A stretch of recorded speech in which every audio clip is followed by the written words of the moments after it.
Feliz día para todos, dando cumplimiento aquí a las exigencias por la Universidad Militar Bolivariana. Vamos a dar inicio a la presentación del proyecto de tesis doctoral para Defensa Integral de la Nación en el Instituto de Altos Estudios de la Seguridad de la Nación, Gran Mariscal de Ayacucho, Antonio José de Sucre. En este momento voy a hacer un paréntesis para retirarme el tapabocas, el cual, por supuesto, en las normas de bioseguridad que estamos cumpliendo, debemos ser vigilantes, pero como me encuentro en un lugar cerrado, no estoy en contacto con otras personas, me lo voy a retirar para hacer esto un poco más fluido.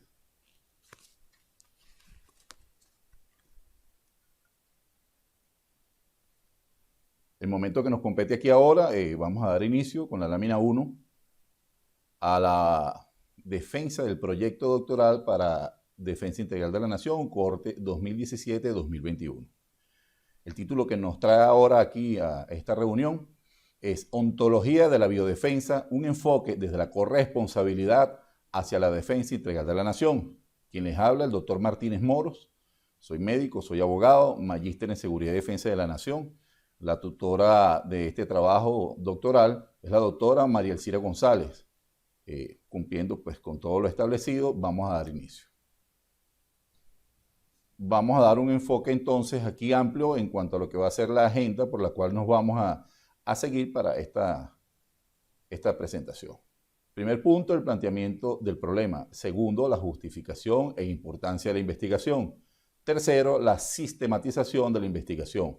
Cuarto, objetivos de la investigación. Quinto, referentes teóricos. Sexto, la metódica planteada. Y séptimo, el cronograma de ejecución. Planteamiento del problema. Para poder adentrarnos en lo que se quiere en este momento, tenemos que hacer algunas precisiones, ¿no? Entonces, en el tema conceptual, vamos a hablar de terror, de terrorismo y de bioterrorismo, que tiene un entramado un poco complejo, porque diferentes autores dan diferentes puntos de vista, diferentes análisis, diferentes conceptualizaciones, y vamos a tratar de llevarlo. La primera de ellas vamos a enfocar lo que significa el terror. Para la Real Academia, el terror significa un miedo muy intenso. Es una denominación que se daba a los métodos expeditos de justicia, así lo denominan, revolucionaria o contrarrevolucionaria. Esto es un poco sigiloso el hacer énfasis en esto, ¿no? Cuando hablamos del miedo muy intenso. Porque aquí realmente lo que marca la diferencia es que cuando hay un miedo muy intenso se desarrolla a través del cuerpo, por el sistema nervioso, una serie de sensaciones, una serie de respuestas fisiológicas que, por supuesto, entonces vienen otros autores y lo interpretan, como por ejemplo Exeverry en el 2009, le da una interpretación en la época de la Revolución Francesa, cuando habla de Robespierre en el terrorismo de Estado, que lo que persiguen es crear que ese miedo doblega voluntades.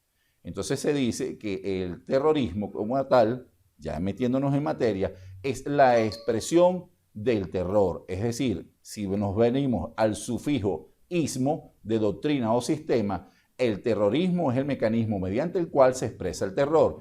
¿Y qué es el terror entonces? El terror es cuando se infunde un miedo muy intenso, se manifiesta en el ser humano como un sentimiento, como una respuesta que infunde sudoración, debilidad, pánico, doblegando la voluntad del individuo. Bioterrorismo.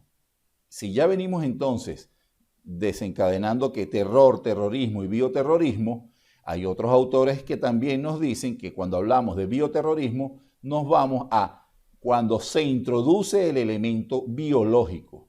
Sin embargo, el bioterrorismo como tal tampoco tiene una definición exacta. ¿El por qué lo digo? Porque cuando hablamos de bioterrorismo, hablamos de elementos patógenos, biológicos, virulentos, que pueden desencadenar una respuesta metabólica fisiopatológica en la población. Y el mecanismo a través del cual estos elementos pueden generar lo que se quiere como consecuencia de desestabilización y doblegación de la voluntad humana es un tema amplio para estudiarlo en este caso. En el 2004, Mojadán y Marsella, 2004, refieren que el terrorismo usa unos métodos para que la sociedad se doblegue en un país determinado Y se dice entonces que ya el terrorismo no es como un medio para doblegar una simple trama de una población determinada, sino que ya tiene un nivel que traspasa las fronteras. Por lo tanto, entonces también cuando se habla en materia de lo que es la seguridad fronteriza, ya tienen que haber ahora convenios y tratados internacionales en materia de terrorismo y por ende en materia de bioterrorismo. Para el FBI, por ejemplo, el terrorismo, ellos lo definen como el uso ilegal de la fuerza o violencia contra las personas. Bueno, esa muletilla ahí de lo ilegal es lo que ellos entonces, para todos es sabido que Estados Unidos tiene unos métodos de doblegación y que son terroristas esos métodos como tal, porque si nos vamos a la base de donde venimos hablando, hablamos de miedo, hablamos de doblegación de voluntades. Los métodos que utiliza el ejército norteamericano, todos lo hemos visto, son de doblegación de las voluntades, son de sometimiento bajo fuerza física y psicológica del individuo. ¿Qué ocurre con esto? Ellos dicen que es cuando se utiliza la fuerza en forma ilegal. Como ellos le dan un matiz legal a todos sus procedimientos, entonces ellos están salvados de cualquier sanción internacional o de la Corte Interamericana, desde su punto de vista. Porque ellos dicen que el terrorismo es trabajar en forma ilegal la fuerza o la violencia. Entonces ellos le dan un matiz legal para poder ejercer lo que ellos están haciendo. En el campo del bioterrorismo como tal, tenemos que Moreno en el 2003 lo define como el uso intencional del agente infeccioso, entendiendo como agente infeccioso los microorganismos, los virus, las sustancias patógenas o productos biológicos. En el marco de la investigación que se viene llevando a cabo, se ha buscado documentos de diferentes autores como un entramado para dar sustento al andamiaje que nos va a llevar a un feliz término en el proceso de investigación. Entonces, ¿qué ocurre con esto? Hablamos pues de los antecedentes y todas estas cosas de los ataques biológicos. En Oregon, que cuando se atacó con la salmonela, luego que vinieron diferentes formas de ataque, diferentes virus que se conocieron según documentos que se han dado, ¿no? Pero nosotros nos retrotraemos más en el tiempo y podemos hablar de la época cuando Vietnam, por ejemplo, cuando se colocaban clavos llenos de heces fecales para que cuando pasara el ejército norteamericano tuvieran una lesión y esa lesión se infectara con las heces fecales. Eso iba a desencadenar, por supuesto, un elemento patógeno allí que, por supuesto, el proceso infeccioso iba a sacar de circulación a la persona que se viera afectada. Bueno, se utilizan las heces fecales. Eso es una forma de ataque.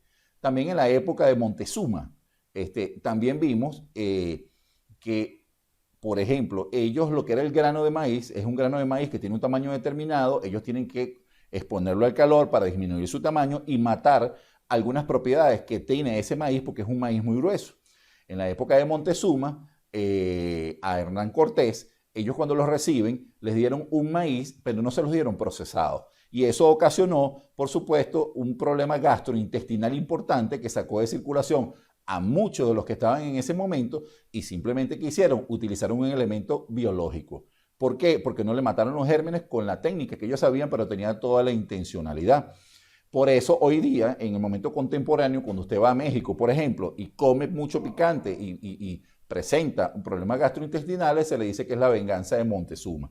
Pero eso viene desde allí. Entonces, esto es un comentario como para darnos cuenta de que la utilización de los elementos biológicos, ya eso tiene sus antecedentes de bastante data. Es importante pues recalcar eso, ¿no? Según el planteamiento del problema, la fuente que tenemos, que es de Silvera y Pérez en 2010, tenemos las características de los agentes infecciosos que se consideran según las armas de guerra biológica. Esto es un cuadro que lo sacamos de un estudio que ellos realizaron y en este cuadro ellos nos dicen que esa característica de los agentes infecciosos considerados como armas de guerra biológica dicen que causan una elevada morbilidad y mortalidad. Es decir, que en cuanto al elemento morbilidad, eso incurre con toda una serie de elementos que va a repercutir en la inestabilización del individuo como tal o de la población como tal y las consecuencias, bueno, socioeconómicas que de ello se deriva.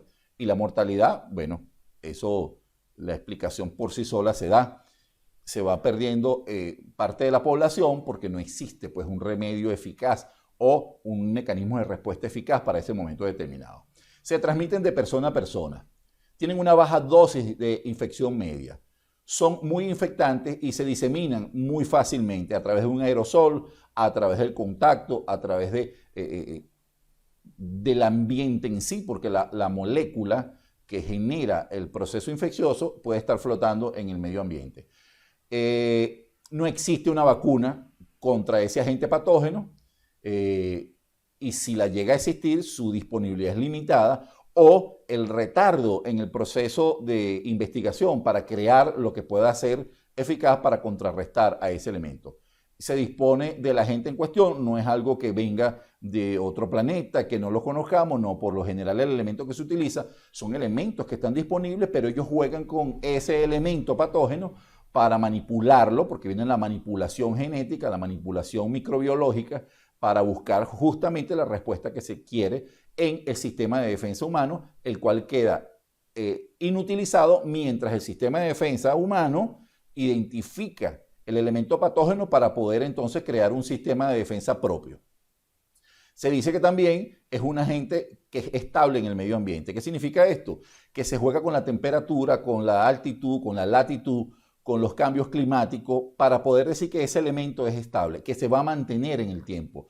No es que por cualquier modificación ambiental el elemento desaparece. Luego tenemos como fuente Darling, Carleb, Huber y Garrier en el 2002, nos presentan otra clasificación de los elementos para el bioterrorismo. Lo primero que hablamos fueron los elementos patógenos y ahora vamos a hablar de los elementos del bioterrorismo. Él los clasifica en 3 renglones, los tipo A, los tipo B y los tipo C.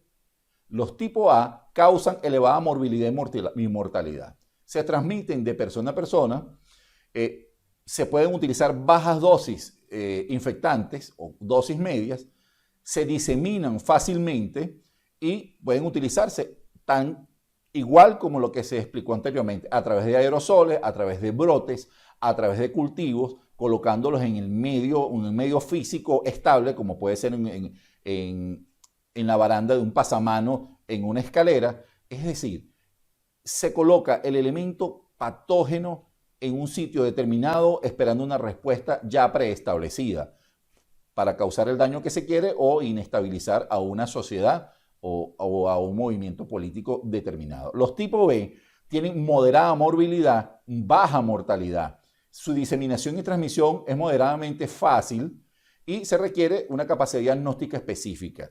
¿Qué significa esto? Que también tiene que haber una respuesta social, una respuesta adecuada para poder determinar cuál es el elemento que está en ese momento involucrado, a pesar de que su morbilidad es baja y su mortalidad es baja, pero tiene que hacerse unos análisis específicos para poder determinar la potencialidad del mismo. Y luego tenemos un renglón tipo C que nos habla principalmente de la característica de la manipulación genética. Características y manipulación genética. Ya nos estamos yendo un poco más profundo. No estamos hablando de un elemento que se tomó del medio ambiente o un elemento que simplemente se manipuló, sino que estamos hablando de manipulación genética y son de fácil producción y dispersión, son relativamente sencillos. Tienen un potencial de provocar elevadas tasas de morbilidad y mortalidad con un impacto considerable en la salud pública. Planteamiento del problema. La guerra biológica no es más, como lo venimos analizando, que la introducción deliberada de un organismo productor de enfermedad. Eso es lo que llamamos el elemento patógeno.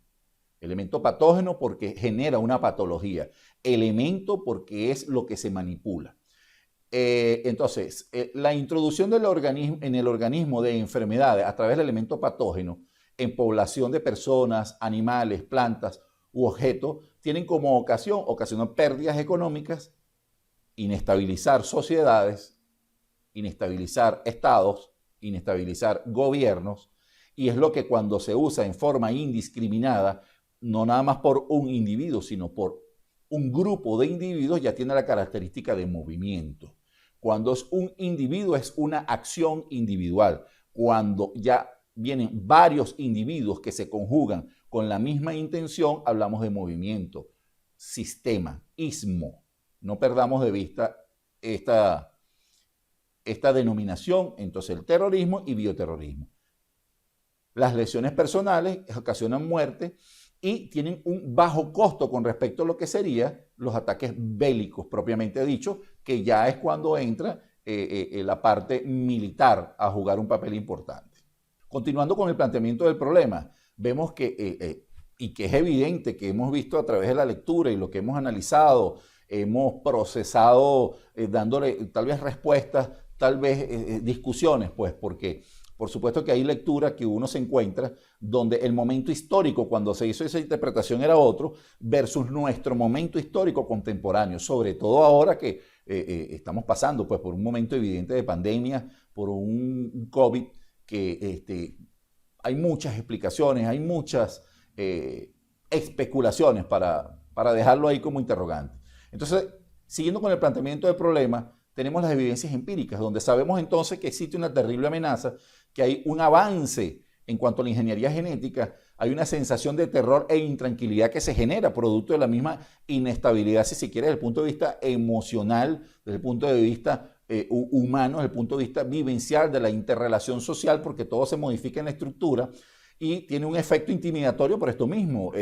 Estamos claros de que al usted encontrarse en un medio que le genera una sensación de inseguridad y que le genera una incertidumbre que usted no sabe qué va a pasar y está viendo también a través de los medios de comunicación y de las redes de que ha aumentado por supuesto la tasa de mortalidad, eso le genera a usted toda una sensación de angustia, inestabilidad, incertidumbre. Y por supuesto que desencadena en los organismos del Estado tiempo y recursos para poder contrarrestar dichos efectos, así como en la economía. También todos somos testigos de cómo se ha paralizado porque el que tiene su local comercial ha tenido que adaptarse en principio a un cierre absoluto y ahora con las nuevas medidas que a través de la Presidencia de la República se han generado el 7x7. Entonces ya nos vemos que es una relación ahí bien compleja que por supuesto es uno de los objetivos. Nosotros vamos a construir entonces en cuanto a lo que nos planteamos con problemas sobre la base de una plataforma firme. Hablamos de recursos estratégicos, hablamos de existencia de elementos estratégicos esenciales en el desarrollo de los pueblos y hablamos de mantener alejado a la población de las pretensiones externas, extranjeras, en cuanto a la persecución de los recursos y riquezas. Venezuela, por supuesto, no está exenta de esta realidad, no estamos exentos de un probable ataque biológico. Es importante entonces que las instituciones del Estado, con un eje transversal, multidimensional y multifactorial, trabaje en políticas para crear competencias y poder mitigar con las necesidades que se generan de este tipo de ataques, en el aspecto sanitario, en el aspecto epidemiológico y que establezcan, por supuesto, y cumplan con los requerimientos que se están presentando a través de este campo que es muy especializado. También las políticas en materia de salud pública deben adaptarse a los nuevos tiempos. No es de más hacer énfasis de que en este momento contemporáneo estamos siendo testigos de cómo nos inestabilizamos en materia. Hemos ido aprendiendo sobre el ensayo y el error en el tema del coronavirus, ¿no?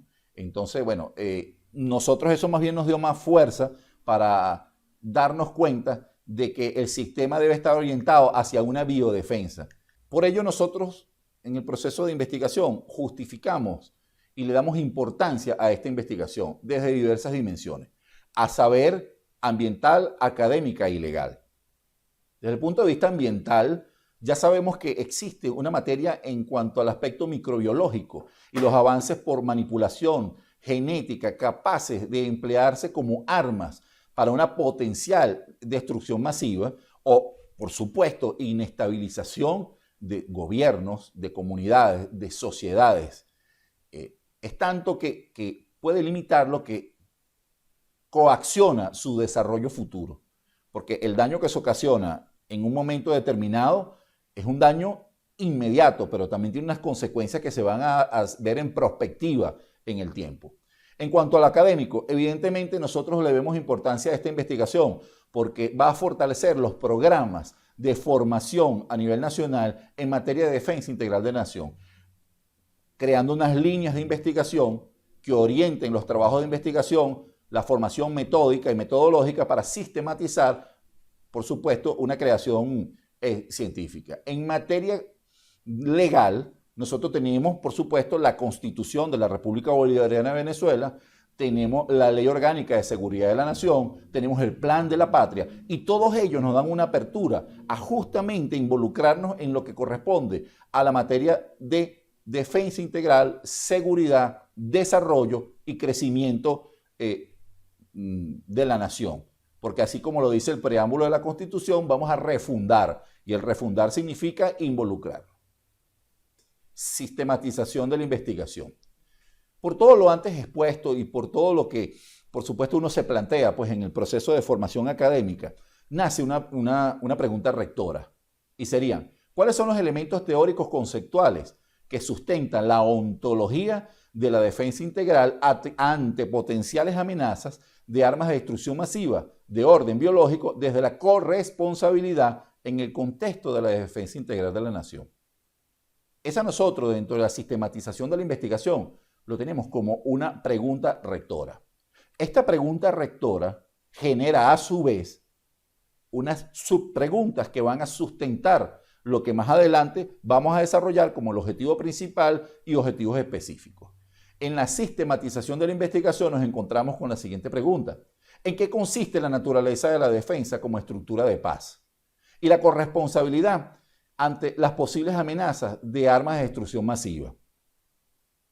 Otra pregunta que se hace es, ¿de qué manera los elementos estructurales funcionales dan cuenta de los programas en las guerras biológicas?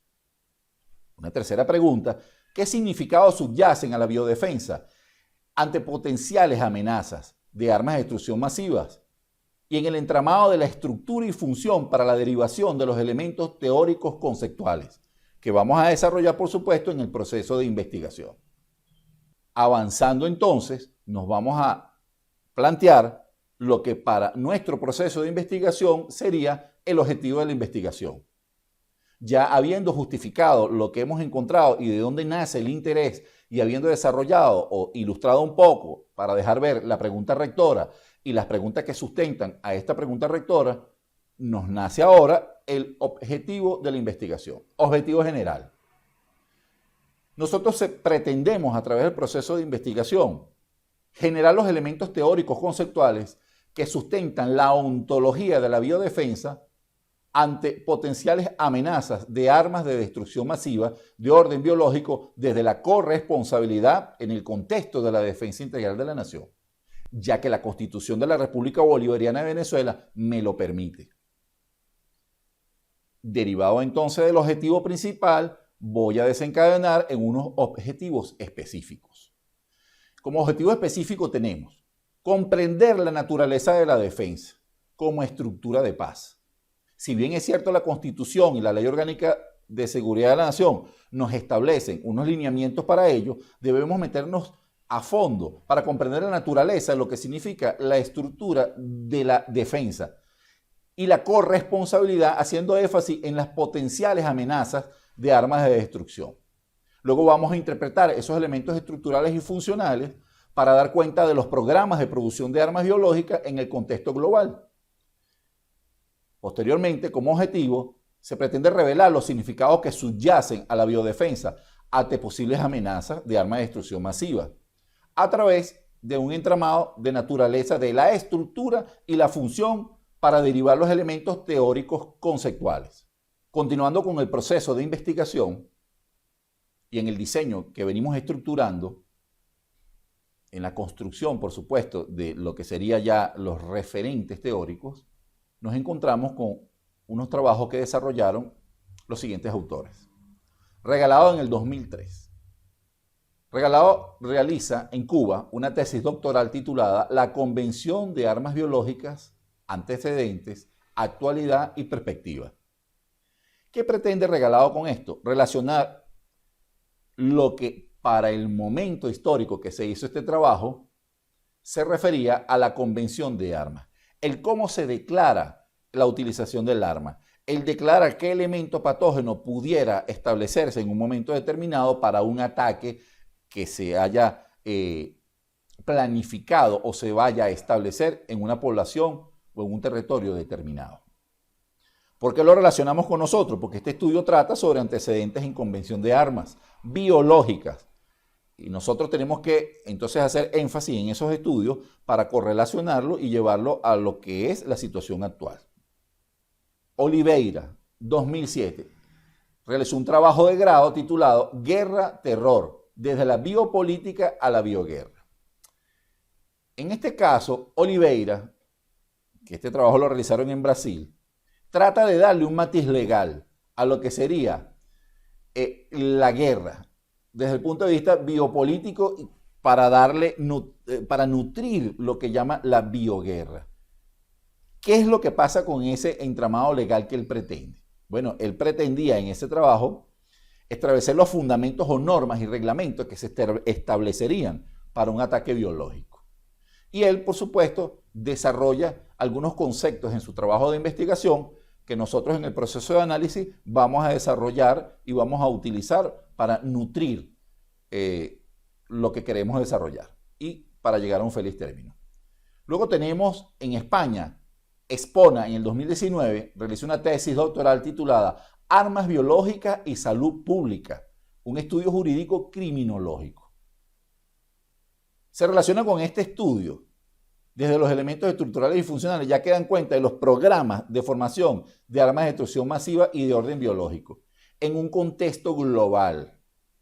Fundamenta la tesis en la obligación de los estados de reportar la ocurrencia de distintos accidentes en materia microbiológica, en materia de manipulación genética, como también trata de establecer que los estados están obligados en materia internacional a categorizar lo que serían los brotes naturales, pasando por escapes accidentales, lo que sería biocrimen, el bioterrorismo, hasta llegar a una guerra biológica. Es decir, este trabajo es un poco ambicioso, bueno, no se trata de polemizar, ¿no? Pero todos sabemos que, por ejemplo, el gobierno norteamericano en ningún momento declara lo que en la realidad está haciendo en su materia de investigación o manipulación genética.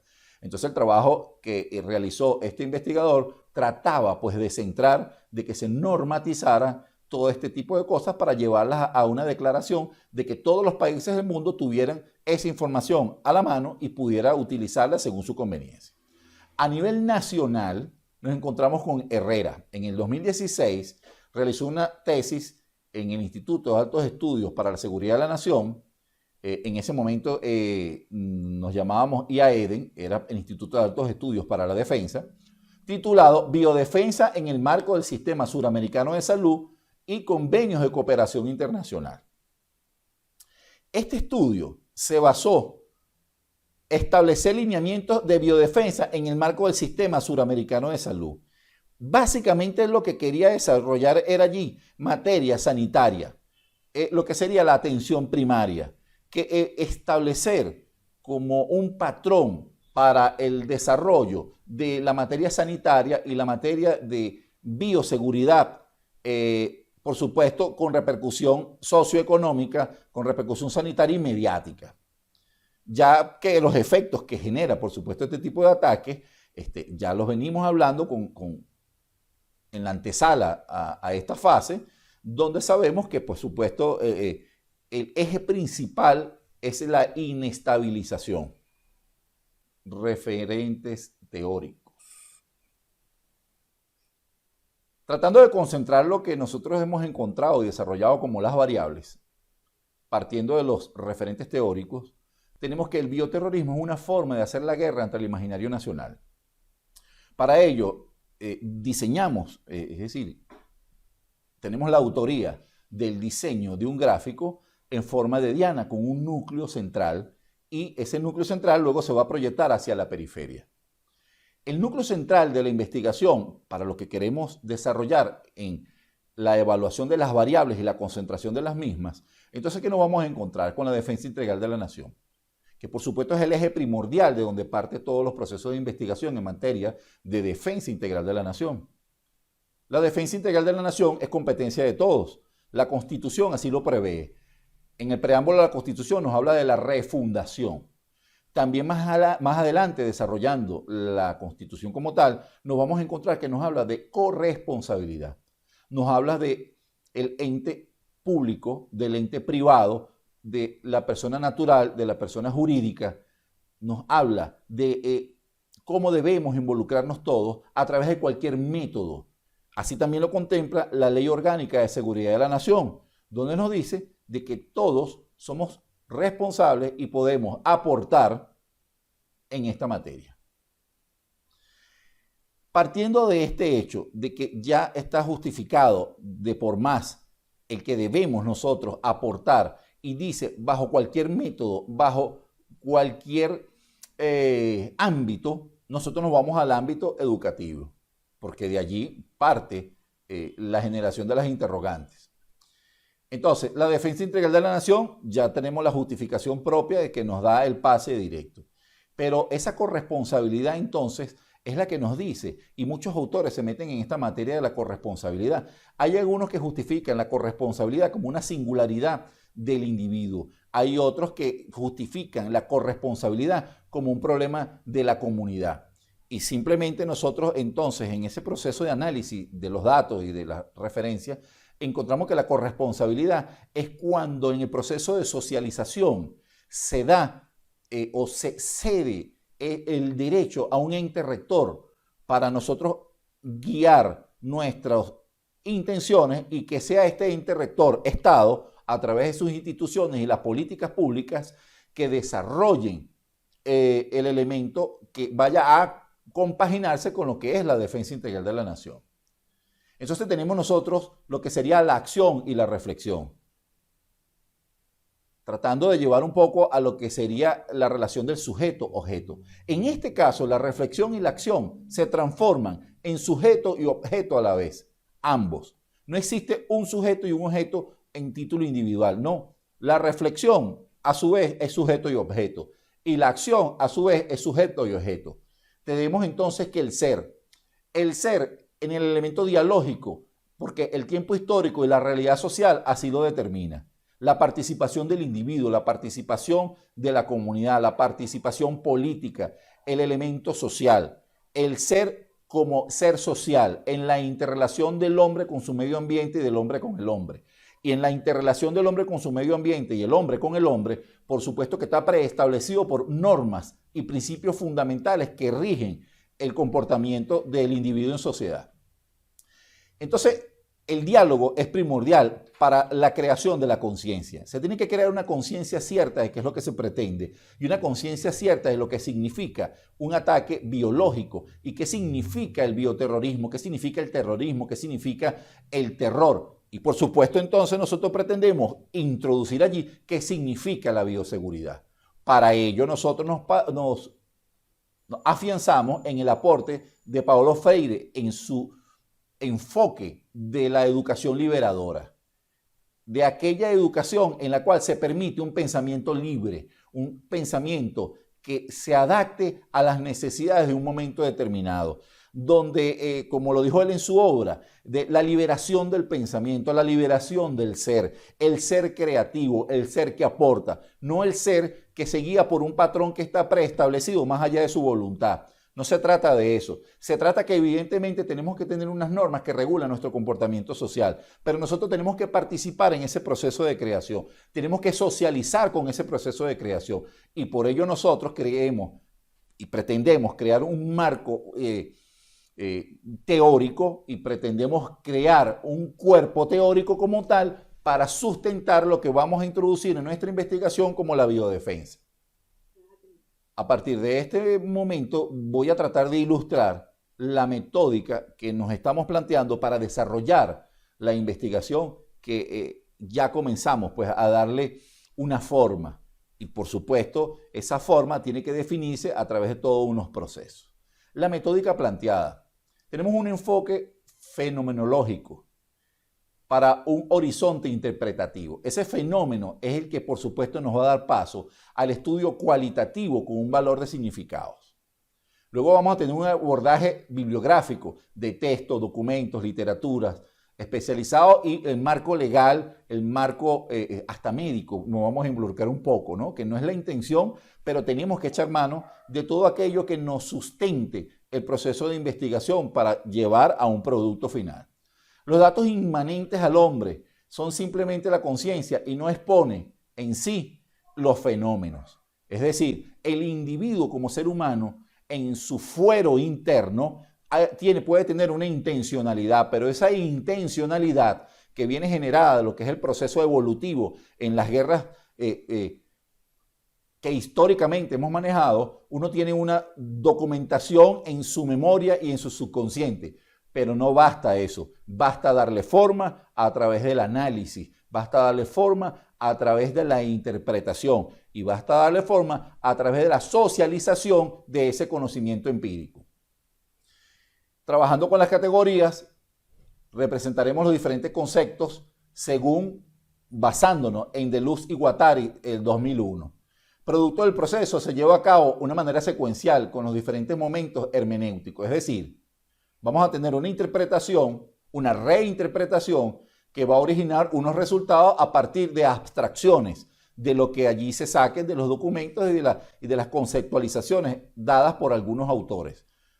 Por supuesto que esas conceptualizaciones dadas por otros autores nos va a llevar a nosotros a sacar nuestros propios conceptos y de eso se trata el proceso de crear, el proceso de crear una doctrina.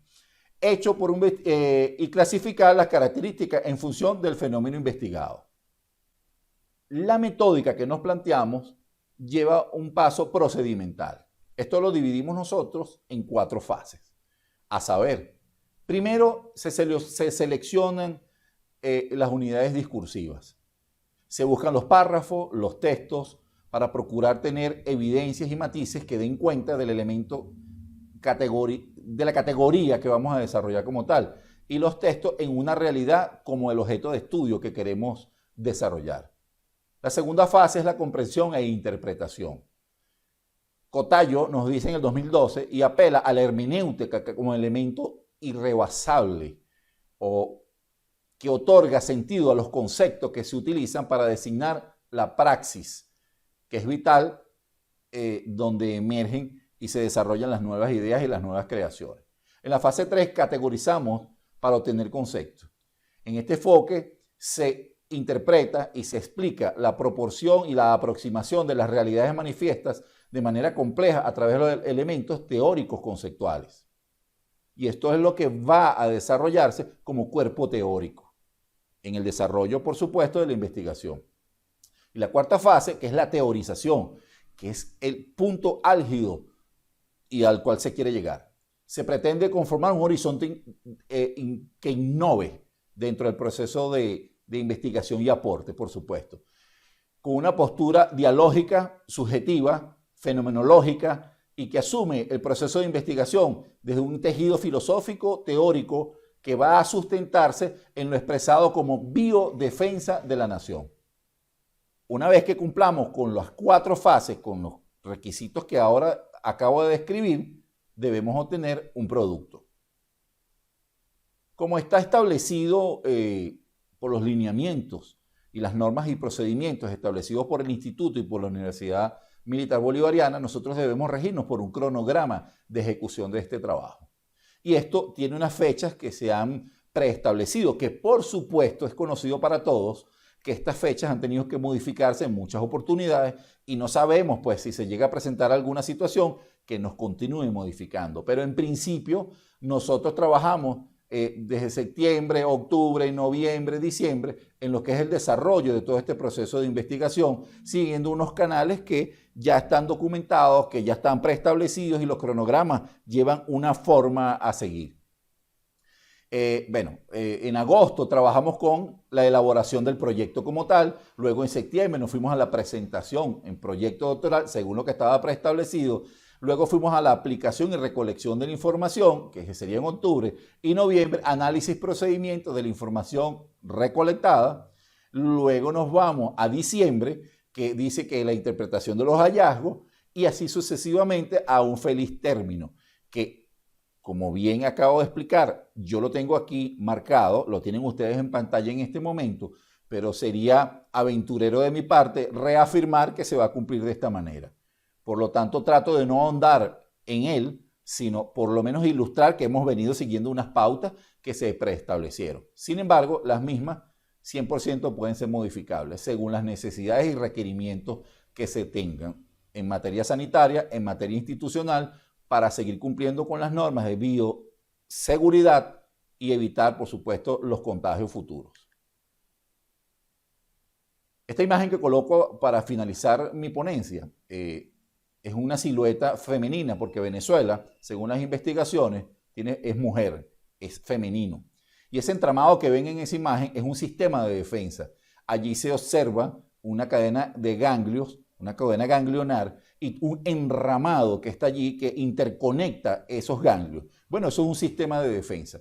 En el sistema de defensa integral y como elemento estratégico que la Constitución prevé y la Constitución a su vez le da un rango constitucional a la materia de defensa y a través de los procesos educativos nos permite en este escenario crear y teorizar para aportar a los programas de formación. Entonces, bueno, consideramos que era oportuno, pues, regalar esta imagen para concluir esta presentación. Gracias por su atención. Nos estamos adaptando a estos nuevos tiempos, a esta nueva normalidad. Tenemos que hacer estos trabajos ahora con estas presentaciones en línea y espero que haya sido del agrado de ustedes y la comprensión del sistema que estamos utilizando. Feliz tarde para todos.